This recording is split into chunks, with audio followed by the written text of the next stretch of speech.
Hello friends, welcome to GS kingdom for exam. दोस्तों, जैसा कि आपको पता होगा कि दिल्ली में D triple S B PRT की वैकेंसीज आ चुकी हैं।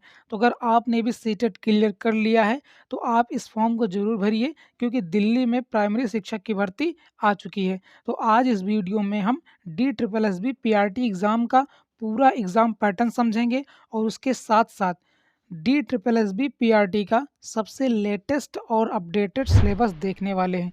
और साथ ही आपको ये भी बताएंगे कि आप कम समय में कैसे पूरे सिलेबस को कवर कर सकते हैं, कैसे सबसे ज़्यादा स्कोर कर सकते हैं। तो बिना किसी देरी के आइए स्टार्ट करते हैं आज की अपनी वीडियो। सबसे पहले हम इस एग्ज़ाम का एग्ज़ाम पैटर्न समझते हैं, क्योंकि अगर आपको एग्ज़ाम पैटर्न ही नहीं पता तो आप तैयारी अच्छे से नहीं कर पाएंगे। तो आइए सबसे पहले एग्ज़ाम पैटर्न देखते हैं। D triple S B P R T का एग्ज़ाम कुल 200 अंकों का होता है। ये जो परीक्षा होती है ये 200 नंबर की होती है, 200 मार्क्स की होती है। जो क्वेश्चन पेपर होता है वो सेक्शन ए और सेक्शन बी में डिवाइड होता है। जो आपका क्वेश्चन पेपर मिलेगा उसमें सेक्शन ए और सेक्शन बी रहेगा। प्रत्येक सेक्शन में 100 नंबर का प्रश्न होता है, अर्थात सेक्शन ए आपका 100 नंबर का रहेगा और सेक्शन बी आपका 100 नंबर का रहेगा।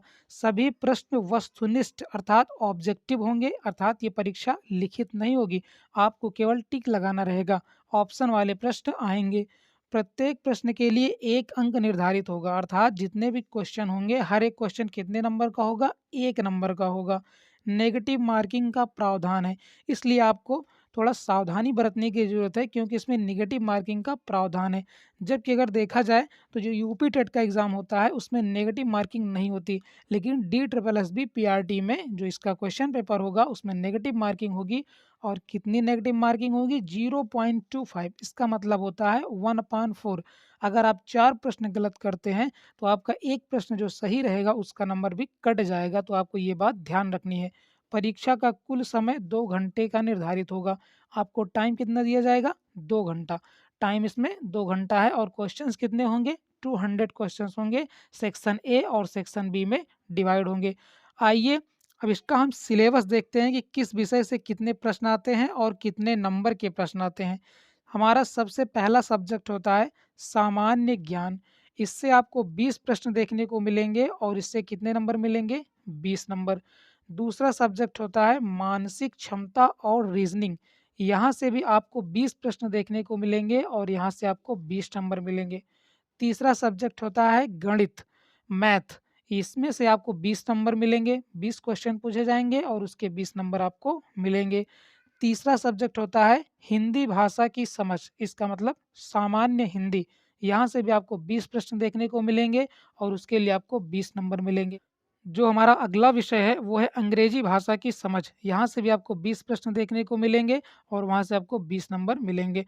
और जो लास्ट सब्जेक्ट होता है शिक्षा शास्त्र, पेडागोजी, ये कहाँ से पूछा जाएगा? तो आपने पोस्ट ग्रेजुएशन जिससे भी किया है, अगर आपने बीएलएड किया है, डीएलएड किया है एनटीएफ से या जेबीटी से, तो उस सब्जेक्ट से आपने जो भी सब्जेक्ट आपका पोस्ट ग्रेजुएशन में था उससे पेडागोजी 100 नंबर की पूछी जाएगी और यही होगा हमारा सेक्शन बी क्वेश्चन पेपर का। तो कुल कितने नंबर हो गए? तो ये 200 नंबर का पेपर होगा, आप याद रखिएगा।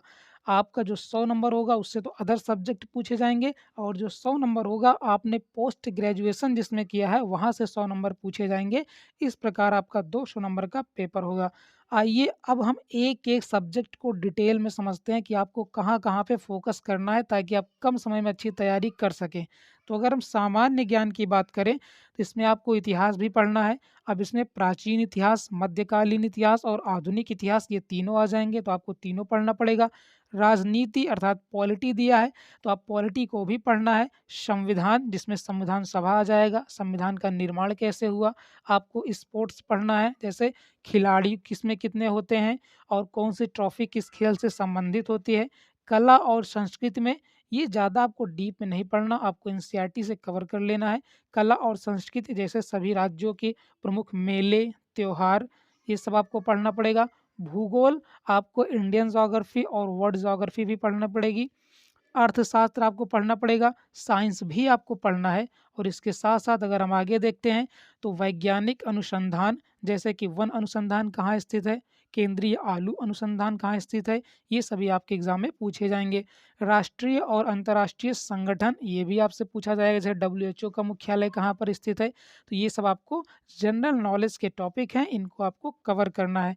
आगे अगर हम तार्किक क्षमता का देखें अर्थात रीजनिंग का सिलेबस देखते हैं, सबसे पहले क्या है, समानताएं, उपमा, मतभेद, विभेद, समस्या को सुलझाना, अंतरिक्ष दृश्य, विश्लेषण, निर्णय लेना, ये सभी आपकी मानसिक क्षमता के टॉपिक हैं, जिसे हम रीजनिंग भी बोल सकते हैं। आगे देखें हम तो अवलोकन हो गया, संबंध, अवधारणाएं, अंकगणितीय तर्क, अंकगणितीय संख्या श्रृंखला और चित्र वर्गीकरण, ये आपके रीजनिंग के टॉपिक हैं। अपना हम अगला सब्जेक्ट देखते हैं, मैथ में हमको क्या पढ़ना है।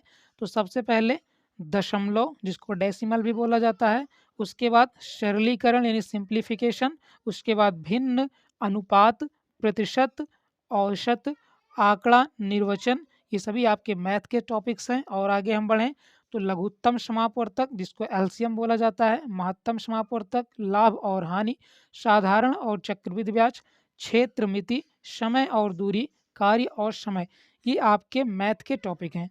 तो दोस्तों अगर आपको ज़्यादा से ज़्यादा स्कोर करना है तो आपको अपना सिलेबस ध्यान में रखकर ही तैयारी करनी है। आपको एक एक टॉपिक जो आपके सिलेबस में दिया गया है उसी को आपको डिटेल में पढ़ना है और आपको मॉक टेस्ट लगाना है। इससे आप ज़्यादा से ज़्यादा नंबर स्कोर कर पाएंगे अपने एग्ज़ाम में। आइए अपना हम अगला सब्जेक्ट देखते हैं, जो है हिंदी भाषा। इसमें क्या है, हिंदी भाषा की समझ, शब्दावली, हिंदी व्याकरण, समानार्थक या पर्यायवाची शब्द, विलोम शब्द और वाक्य संरचना, ये आपके हिंदी के टॉपिक्स हैं, आपको इनको कवर करना है। आगे देखें हम अंग्रेजी भाषा में हमको क्या पढ़ना है। तो पहला है फिल इन द ब्लैंक्स। अब फिल इन द ब्लैंक्स, इसमें आपको प्रीपोजिशन भी पूछ सकता है, आर्टिकल भी पूछ सकता है। उसके बाद spelling error, idioms and phrases, जैसे कि आप पढ़ते हैं ना लोकोक्ति और मुहावरे हिंदी में, वैसे ही इंग्लिश में होता है, आपको इसको रटना पड़ेगा। सिनोनिम्स और एंटोनिम्स, ये भी आपको रटना है। रीडिंग कॉम्प्रिहेंसेस, वन वर्ड सब्स्टिट्यूशन, जैसे आप हिंदी में पढ़ते हैं कि अनेक शब्दों के लिए एक शब्द अर्थात वाक्यांशों के लिए एक शब्द, वैसे ये इंग्लिश में होता है one word substitution. Error spotting अर्थात कौन एक आपको सेंटेंस दिया जाएगा और उसके 4 पार्ट कर दिया जाएगा और पूछा जाएगा कि इसमें कौन सा पार्ट गलत है, उसी को बोलते हैं एरर स्पॉटिंग। ये भी आपको पढ़ना है, ये भी इंपॉर्टेंट है। आगे देखें तो हम सेंटेंस करेक्शन, वाक्य को शुद्ध करना। उसके बाद पार्ट ऑफ स्पीच। अब पार्ट ऑफ स्पीच में आपको noun, pronoun, adjective, verb, adverb,